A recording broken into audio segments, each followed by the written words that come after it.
Well, hey cats, what's happening? It was kind of a chilly ride, but it was nice.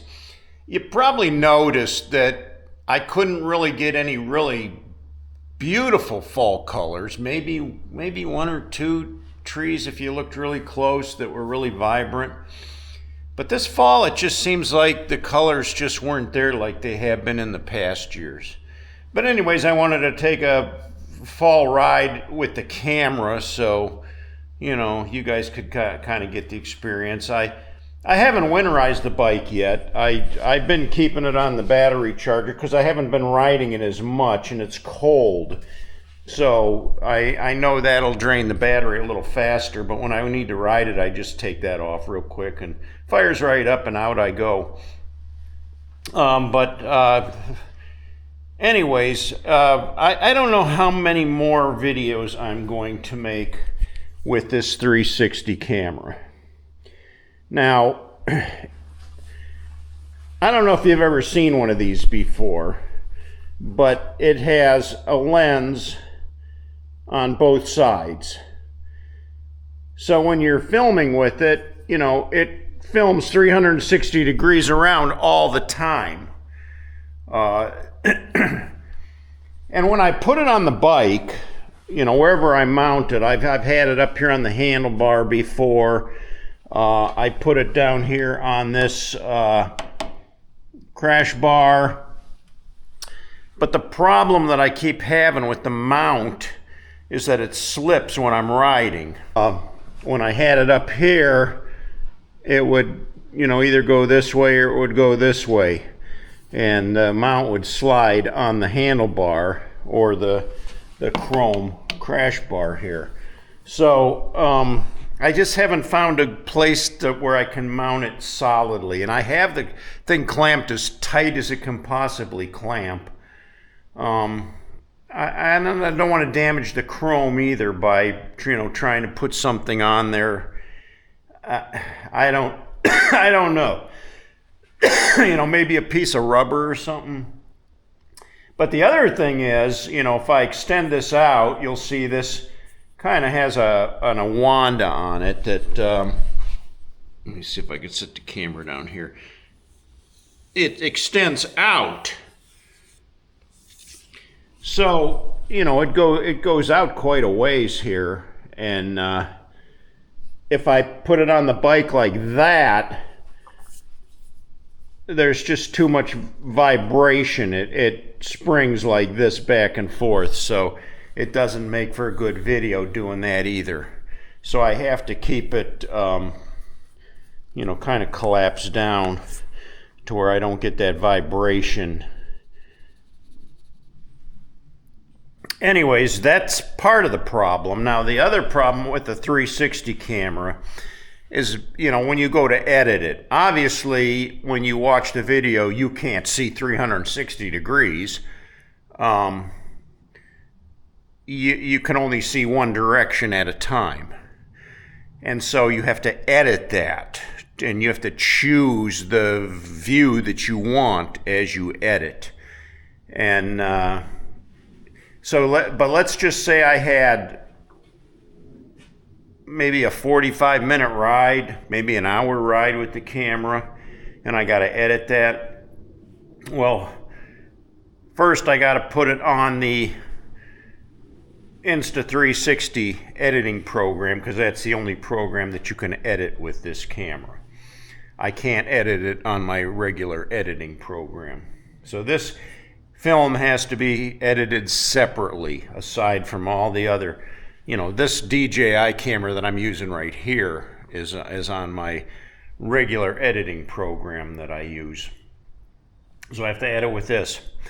But if I have a 45-minute video, it can take me up to 2 hours to edit with this. Especially if I want to change directions of the view as I'm, in my video, which makes it tricky. I have to watch the entire 45-minute clip and delete scenes that, where the camera drooped all the way down and it was filming my foot or something like that. So anyway, yeah, that's just a lot of editing. And then once it gets edited, I have to render it, which is pretty much gluing everything all together. And that can take well over an hour just to render it. And then I still have to add this video to this video and edit that in. So yeah, this is just too much work. It's a neat little thing. It's unique. It's different. It has its place in the world. But for me and my purposes, I'll use it once in a while. I just don't have the time to deal with all of the functions on this thing. Since we're out here in the shop, I was going to show you, I had bought a couple of these 32-ounce hydrogen peroxide. I filled up this Ziploc bag, put my skull pieces in there, and this is how they turned out. So this is about as white as it's going to get. You know, if you leave it in there too long, it starts to corrode some of the bone, and you don't want that either. But it whitened it up pretty nice. It took all the fleshes off of it now. So it's still a little wet. I'm going to let that continue to dry. And then I'll use this, I'll try this. It looks like this might work. This Gorilla Contact Adhesive.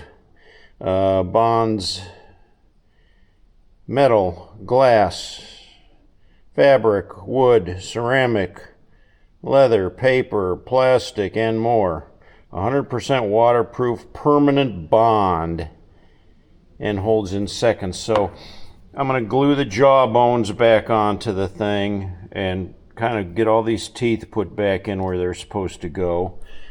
So yeah, it's a little bit of a puzzle, but it'll be fun. And then I think I'm going to try to dip it, like I said, and get, you put a little color to it, and it'll be very unique. Anyway, speaking of editing and the videos, the whole process, some of you guys have been around for quite a while. I started this channel in 2007. V kind of encouraged me at that time to do something with my videos and try to get a video channel started. And so, boy, that was like 18 years ago. 18 years ago. It doesn't seem like that long ago, but it was that long ago. And over that time on this channel, I have over 1,300 videos posted. Now, that's just the ones I had on this channel. I had other videos that somehow were lost. Those were on YouTube at one time or another. I don't know what happened to them. I don't know if I changed my channel on there, if I had a different channel. I don't know, but it's gone. So what I usually do though is save all these videos on an external hard drive. I have them all saved. Why, I don't know. I'll probably never watch them again, but it's like, well, when I make something, I don't want to just throw it away.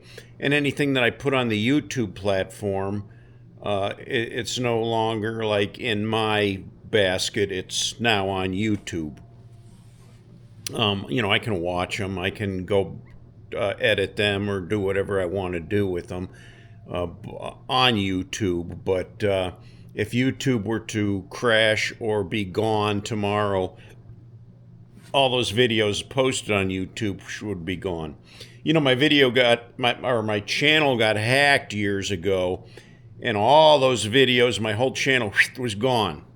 Now, fortunately, I was able to get it back, but it had some damage. There were some videos missing. There were some other videos put on there that weren't mine. It was kind of one of those scam things that they scammed me right out of my channel and took over. And so, my channel used to be called Itchymoche, and they took that name and copyrighted it, and they would not. YouTube said, "Sorry, you can't use that name anymore. You have to change it." Hence, the channel is now Itchymoche and V. added my wife to that title because she was a part of the videos too, and she was a big inspiration in my channel. You know, in doing it all those years, I stop and wonder sometimes, you know, why I don't have a bigger audience. But if you look at the analytics to my channel, to the you guys that are watching my channel, the majority of you, in fact, almost all of you, are 65 years and older. So my channel holds interest to older guys our age. When I look at the analytics, anybody that's like 25 years old and younger, zero. They don't watch my video. I'm just like an old fart. They're not watching it. And then there's a few in between here and there. Also, the majority of my viewers are men. There's just a few women on board. A small percentage of women that watch my videos. Most of them are men. So that's interesting. And the other interesting thing is I have like over 23,000 subscribers. That doesn't make me the money. What makes people money are the views. So if you look at each one of my videos, generally average, I'm getting around 3,000 views per video that I put out, which isn't a lot. You wonder what happened to the other 20,000 subscribers, why they're not watching. I don't know. If I had 23,000 views with each video, I'd be doing pretty good. They'd probably give me a pretty good paycheck for that. But the money I'm earning from my YouTube videos is minimal. It wouldn't even pay the electric bill most of the time. So I won't be going out and buying a new truck or anything with the money I earn from YouTube. I'll put it that way. You know, the other thing that interests me about the people that post videos on YouTube, some of these people make millions of dollars, obviously. And in doing so, they make that their career, you know, their career creators. They don't have a regular job. It's all they do is make YouTube videos and live off of the you know, treasure that comes from that. I guess the thing that I would consider is that if YouTube was gone or that platform was gone tomorrow, where would they be?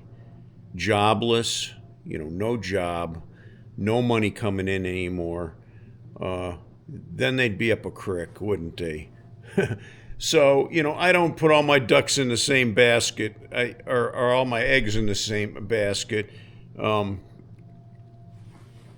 because I know that one day it's going to go by the wayside. You know, even if there was a major power outage and you didn't have access to computers anymore or anything like that, whoop, there goes your income down the drain. You got nothing. You got absolutely nothing. Anyway, I mean, yeah, that's just my idea about it. Only reason I do this because I enjoy making the videos. You know, and I started out doing a lot of biker videos. That was my mode of operation when I first started out. Because back then I was really into the biker culture a lot more than I am today. I was going to the biker bar frequently. I had a circle of friends, bikers, that some of them were a little scrupulous, or you might say notorious. Not the best kind of people to hang around with. And V kind of was like, you know, you probably need to pull yourself out of that because that's not doing you any good. You know, those guys are gonna take you right down the drain with them. They are not really your friends. They're backstabbers. They're yeah. And eventually I did, start to draw away from that culture. And it was able to really improve my life because I wasn't drinking as much and I wasn't getting into trouble like I was back then either. So the videos on the biker stuff started to wane, and I'm like, well, gee, I got to come up with more material. So we started doing other stuff, like we would video some of the hikes we took. We would do camping trips. We would do cooking, whatever we did. And so the channel kind of evolved into a little bit of everything, not just the motorcycle stuff. Now, I still like to do the motorcycle stuff whenever I can, but I don't have enough motorcycle material to do twice a week.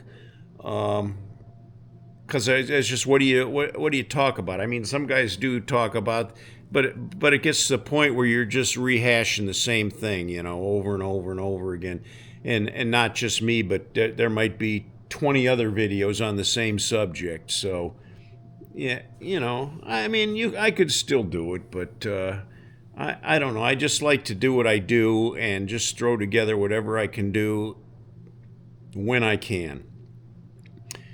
One of my favorite biker videos I did was back in, I think it was 2008, and it was the Quaker Steak and Lube. I believe it was Bike Night at the Lube. And, we sat there and watched hundreds of bikes come into that evening. It wasn't a rally or anything. It was just, everybody would just show up. And, they filled up the whole parking lot at the Quaker Steak and Lube restaurant. But there was a movie theater next door, and the bikes completely filled up the parking lot in the movie theater. There was thousands of motorcycles there. I mean, everything from A to Z. You saw like choppers, and you saw Harleys, you saw trikes, you saw Hayabusas, you saw customs, classic bikes, old classics, and some bikes you would be like, what the heck is that? But boy, did we have fun there. That was always, and I've watched that video more than once myself because it's a favorite of mine. But I'm just thinking, man, that was way back in 2008. That was a long time ago. That was a long time ago. Anyways, I've said this before, but I'm not sure what the future of this channel is going to be. I don't know how much longer I'm going to continue making these videos. I do it because I enjoy it. It's kind of a hobby for me. But I'm sure the day will come where it'll be just too much for me anymore. But right now, I'll just keep on pushing them out. I know you guys appreciate it. I don't have a very big audience like some people. I don't have millions of views like some people. But it's enough for me. It entertains me. It entertains you. And, I don't know. I kind of look forward to putting them up there, and as much as I know some of you guys really look forward to watching them. Thanks so much for your support, for supporting me, just in your views, for watching me. Thanks for your comments. Love your comments. They're all supportive. They're all good. Some of them are very educational for me. I learn from you guys. Some of the things you guys might suggest, I've already done. I've already tried, but I appreciate it anyways. And I appreciate your subscription. I don't know you guys, but you know me probably a little more intimately. In fact, a lot more intimately than I know you. Almost all you guys I only know by your moniker, your screen name on YouTube, and then by your comments. And I'm sure there's a lot of people that watch that I don't even know who you are. You're just, hiding behind the corner watching my video. But because you're watching my video, because you know me, you know that I'm a good Christian man. And I will tell you this, I do pray for you guys. I pray for all of you. I kind of put you all in a basket, but at the same time, there's certain people that need certain needs, and when they make that clear to me, I try to break it down and make it a little more personal for you. I'm not a preacher, I'm not a minister, I'm not a faith healer. I just pray to my God above, and I know God answers my prayers. Well, thanks for watching. I appreciate it. If you liked the video, give me that thumbs up. If you haven't yet, please subscribe. If you want to continue to watch my videos and join the rest of us, I'd really appreciate it. Until next time, cats, I'm going to throw another log on the fire. It's a little chilly. Have a good one.